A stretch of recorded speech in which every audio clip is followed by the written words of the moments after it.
There is no such thing as perfection, yet we treat life like there is. We stop ourselves from doing things because it is not perfect yet. We stop ourselves from saying things because it seems weird or not perfect. And we keep procrastinating our dreams, telling ourselves we'll do it tomorrow because we're waiting for the perfect moment. And if you're watching this video, I know you're tired of perfectionism killing your dreams, because that can no longer be the excuse on why things are not getting done anymore. And I know perfectionism stopped me from doing the things that I wanted for the longest time, until I humbled myself enough to realize that nothing is perfect. I am human and it is okay to make mistakes. And if you're thinking, but Jeanette, it feels so scary, like I just can't take the leap, and what if it goes wrong and everything becomes a mess and I become a failure? Well, I'm going to tell you to take a deep breath, and I'm going to tell you to hear me while I say the only reason why we feel anxious is because there is inaction. Yes, because inaction creates overthinking, because you're wondering and you can't stop yourself from thinking about all the what ifs that will happen. But when we take action,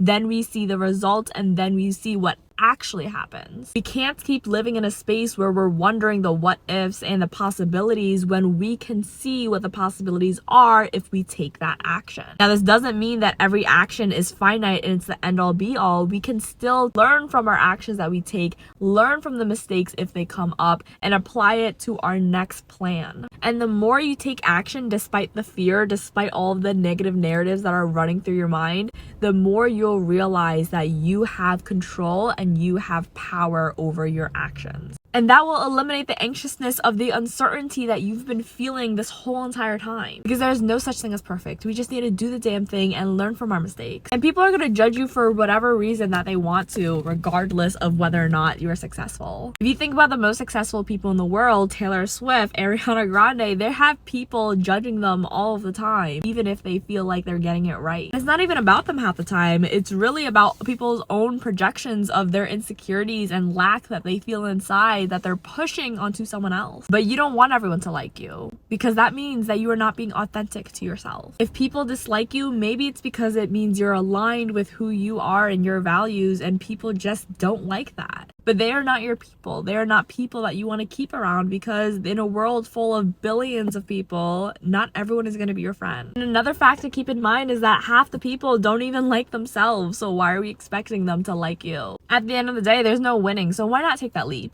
Why not choose yourself and go for your dreams and take a chance on you? Because as we established, there's no perfect world, and there's no perfect outcome, and there's no perfect path. So why don't we just take it step by step and bet on ourselves? And if you've been feeling this way for a very long time, but you can't help but feel stuck and you're wondering how to overcome that, it goes back to one small action a day to choose yourself. And it does not have to be perfect. Even if it's something small, you don't have to do everything all at once, but break down the project that you're trying to accomplish, break down the goal that you have in your mind for the next 3 years. Because if you can think about one small step that will help you get closer to that goal, that is a win. And the more you can break it down, the better, because your mind will feel overwhelmed if it does feel like there's this huge goal that you need to accomplish, but you don't know how to get there. Break it down as much as you can, what you can control, what you can't control, what you can do now, what you can do the next month, and see how you can build it step by step. Now, the second thing that helped a lot of my clients is setting a timer. When things feel like they're going to take a very long time, we want to avoid it, and we want to just go to the next thing that's easy and a good dopamine hit. But that is not getting us closer to our goals. That is not getting us to the place that we want to be. So the biggest thing that I suggest is set a timer for yourself, whether it's 5 minutes, whether it's just 30 seconds of trying and planning and doing this thing or brainstorming, and see how far that gets you.